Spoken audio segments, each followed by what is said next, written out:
Hello everyone, welcome to BioWorld. Today we'll discuss about pest resistant plants. As in previous lecture we have discussed about genetically modified plants, among them BT cotton, that is Bacillus thuringiensis cotton, in which that cotton is having gene from bacteria Bacillus thuringiensis, and that gene was expressed in that cotton plant and it becomes resistant towards worms. Same way, pest resistant plant. So here several nematodes. The nematodes, they are parasite to a wide variety of plants and animals, including human beings. Nematodes, they are nothing else, they are roundworms. So these nematodes, they are parasite to plants, animals and human beings. Among them a nematode, that is Melodigni incognitia. So this Melodigni incognitia, which is infectious to tobacco plant, which infects the tobacco plant and root of tobacco plant, and actually it causes their like nodules like structure. So due to that infection in root, which cause reduction in yields. Normally क्या होता है कि root पे infection हो जाता है तो root जो वाटर और मिनरल एब्जॉर्ब करना है वो नहीं कर पाएगा, तो दैट मीन्स कि प्लांट का जो ग्रोथ होना है नॉर्मल वो नहीं होगा ग्रोथ, राइट. तो इसकी वजह से क्या होगा कि जो टोबैको है उसकी यील्ड डिक्रीज हो जाएगी. As we know that tobacco it is harmful to human body, but इसकी फार्मिंग से जो ह्यूमन बीइंग है उसको काफ़ी इकोनॉमिकल मतलब कि हेल्पफुल होता है, बेनिफिशियल होता है, इससे बहुत उसका अर्निंग होता है, राइट. तो जब अगर ऐसे इन्फेक्शन हो जाएगा तो क्या होगा कि जो यील्ड है उसका कम हो जाएगा. अब यील्ड कम होगा तो ऑब्वियसली वो नुकसान किसको होगा, वो बंदे को ही होगा, वो फार्मर को होगा, right. So that's why that novel strategy was adopted. एक नई ही टेक्निक अडोप्ट की है which prevents the infestation, which was based on the process of. तो ये जो लार्ज प्लांट्स, बहुत सारे लार्ज प्लांट्स को इन्फेक्शन कर रहा है, बहुत मतलब कि लार्ज अमाउंट में ये इन्फेक्शन फैल रहा है, राइट, ये निमेटोड का. तो अब उसका कंट्रोल करने के लिए एक नई स्ट्रेटजी यूज की है, and that strategy was nothing else. This is RNA interference, which is known as a RNAi. RNA interference, RNAi. So this RNA interference, it takes place in all eukaryotes. Remember, it is not happen in prokaryotes. It occurs in eukaryotes. And this mechanism is a cellular defense, मतलब कि वो cell में ही defence की mechanism होती है. So RNA interference, this method involves silencing of specific mRNA due to complementary double-stranded RNA molecules. अच्छा, क्या होता है ये पहले समझ लेते हैं कि जैसे नॉर्मली ये पैथोजन है, ये उसका डीएनए है. As we know that DNA is double stranded DNA. So due to transcription of DNA what is formed, mRNA. And due to translation of mRNA, that protein is formed, and that protein is pathogenic. That means which infect the root and causes disease. तो normally pathogen क्या होता है, वो protein होता है. ये जो novel method है उसमें क्या किया जाता है कि हमें पता है कि भाई सबसे डेंजरस पार्ट कौन है, ये प्रोटीन है. अगर प्रोटीन का फॉर्मेशन नहीं होगा तो that will not infect the plant. तो प्रोटीन का फॉर्मेशन नहीं होगा तो इन्फेक्शन नहीं होगा. दैट मीन्स कि प्रोटीन का फॉर्मेशन ना हो, इसके लिए किस पे कंट्रोल करना है, एमआरएनए पे. मतलब अगर ट्रांसलेशन नहीं होगा तो प्रोटीन फॉर्म नहीं होगा. तो ये जो पैथोजन का जो एमआरएनए है उसको साइलेंट करना है, या फिर उसका जो ट्रांसलेशन हो रहा है उसमें इंटरफियर करना है. दो चीज करनी है कि फर्स्ट जो पैथोजन है उसके एमआरएनए उसका ट्रांसलेशन स्टॉप करना है, तो stop translation of pathogenic mRNA so that protein will not form, protein will not form. और अगर प्रोटीन नहीं फॉर्म हुआ सो नो इन्फेक्शन, सो इन्फेक्शन नहीं होगा, राइट। तो एम क्या है, तो ये जो पैथोजेनिक एमआरएनए है उसको साइलेंट करना है, या फिर आप ऐसा बोल सकते हो कि उसका ये जो ट्रांसक्रिप्शन ट्रांसलेशन हो रहा है so to interfere in process of translation, क्योंकि इंटरफियरेंस करेंगे, ट्रांसलेशन नहीं होने देंगे तो प्रोटीन बनेगा नहीं, राइट। तो प्रोसेस एक ही है कि भाई ये जो एमआरएनए है उसमें से प्रोटीन नहीं बने, इसके लिए एमआरएनए को साइलेंट करो या फिर उसकी प्रोसेस में इंटरफियरेंस करो, राइट। तो यही चीज है इंटरफियरेंस ऑफ एमआरएनए और दैट साइलेंसिंग ऑफ एमआरएनए। अब कैसे उसको साइलेंट किया जाता है, तो ये जो पैथोजेनिक एमआरएनए है उसके साथ कोई डबल स्ट्रैंडेड आरएनए मॉलिक्यूल, मतलब कि मेन हमने जो जेनेटिकली मॉडिफाइड ऑर्गेनिज्म है उसमें से ये डबल स्ट्रैंडेड आरएनए उसको ज्वाइन करना है। तो ये जो डबल स्ट्रैंडेड आरएनए है जब ये एमआरएनए के साथ ज्वाइंट होगा तो ट्रांसलेशन नहीं होगा, ट्रांसलेशन नहीं होगा तो प्रोटीन नहीं बनेगा, और प्रोटीन नहीं बनेगा तो इन्फेक्शन नहीं होगा। सो मेन एम ये जो पैथोजेनिक एमआरएनए है उसको साइलेंट करना है या फिर उसमें इंटरफियरेंस करना है कि जिसकी वजह से वो प्रोटीन ना बने, और अगर प्रोटीन नहीं बनेगा तो इन्फेक्शन नहीं होगा। ये है novel method RNA interference, right, या फिर साइलेंस ऑफ एमआरएनए, एमआरएनए को साइलेंस करना, साइलेंट करना, शांत कर देना। अब ये क्वेश्चन अराइज होता है कि भाई ये डबल स्ट्रैंडेड आरएनए आया कहां से, तो ये तो हमें जेनेटिकली मॉडिफाइड ऑर्गेनिज्म के थ्रू बनाना पड़ेगा।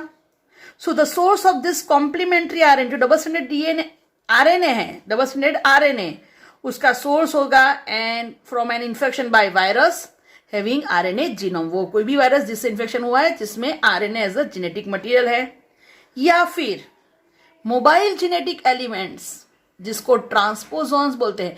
अब फिर हमने देखा है कि भाई जीन स्टेबल होते हैं, बट कुछ जीन ऐसे भी होते हैं जो जंपिंग जीन, उसको जंपिंग जीन बोलते हैं क्योंकि वो एक जगह से दूसरी जगह पे जंप करते हैं। तो ट्रांसपोजॉन्स भी यूज होते हैं एज अ सोर्स, एंड ये जो ट्रांसपोजॉन्स है that replicate via an RNA intermediate, RNA intermediate के थ्रू वो रेप्लिकेट होते हैं, मतलब और फिर बनाते हैं डबल स्ट्रैंडेड आरएनए। ओके बेटा, याद रखना मैंने पहले ही बोल दिया है कि ये सेलुलर डिफेंस मैकेनिज्म है, राइट, जो सिर्फ यूकैरियोट्स में होती है, ठीक है, and which provide defence against pathogen, pathogen के सामने ये डिफेंस प्रोवाइड करती है। चलो सोर्स मिल गया ट्रांसपोजॉन, राइट। अच्छा, अब यहां पे वेक्टर कौन यूज होता है जिसके थ्रू हमारा डिजायर्ड डीएनए मल्टीप्लाई होए, तो एज अ वेक्टर यूज होता है एग्रोबैक्टीरियम, जो normally agrobacterium causes gall crown, right, gall crown बोलते हैं जिसको। क्यों, ये ट्यूमर करता है, राइट, ये क्या करता है, ट्यूमर प्रोड्यूस करता है, ठीक है, ओके। तो गॉल क्राउन बोलते हैं जिसको, and this agrobacterium used as a vector, right, okay. अब क्या किया जाता है, तो nematode specific genes were introduce into the host plant, हमारा जो डिजायर जिससे हमें डबल स्ट्रैंडेड आरएनए बनाना है वो स्पेसिफिक जीन्स को इंट्रोड्यूस किया जाता है किसमें, एग्रोबैक्टीरियम, राइट। तो जिस जीन से हमें डबल स्ट्रैंडेड आरएनए बनाना है वो जीन्स को इंट्रोड्यूस किया गया है एग्रोबैक्टीरियम में, राइट। अब क्या होगा कि the introduction of DNA was such that it produce both sense and antisense RNA in the host cell. Normally क्या होता है कि एक ही जो स्ट्रैंड होता है उसका रेप्लिकेशन होता है, राइट, और एक ही स्ट्रैंड का रेप्लिकेशन होके एक ही आरएनए बनता है, राइट, जिसको हमें चाहिए वो मतलब कि सेंस स्ट्रैंड बोलते हैं, राइट। बट यहाँ पे क्या है कि जैसे डबल स्ट्रैंड है, अगर जो डीएनए जिसका ट्रांसक्रिप्शन होता है नॉर्मली, तो उसको हम बोलते हैं सेंस, तो जो बाकी है उसको बोलते हैं एंटीसेंस। तो नॉर्मली क्या है कि डीएनए की एक ही स्ट्रैंड रेप्लिकेट होती है, बट यहाँ पे क्या होता है कि ऐसे उसको इंट्रोड्यूस किया जाता है कि दोनों सेंस और एंटीसेंस दोनों स्ट्रैंड ट्रांसक्रिप्ट होए और सेंस और एंटीसेंस दोनों आरएनए बने, मतलब कि दोनों स्ट्रैंड्स का ट्रांसक्रिप्शन होए और डबल स्ट्रैंड बने आरएनए की, मतलब कि एमआरएनए की। So now these two mRNAs being complementary to each other, they form a double bond and forms double stranded RNA, right? और ये डबल स्ट्रैंडेड आरएनए क्या करेगा? दैट इनिशिएट आरएनए इंटरफियरेंस, मतलब कि जो होस्ट का एमआरएनए है उसके साथ जॉइंट होगा और उसके फंक्शन को साइलेंट करेगा। और एमआरएनए से प्रोटीन नहीं बनेगा तो वो नेमेटोड इन्फेक्ट नहीं कर पाएगा।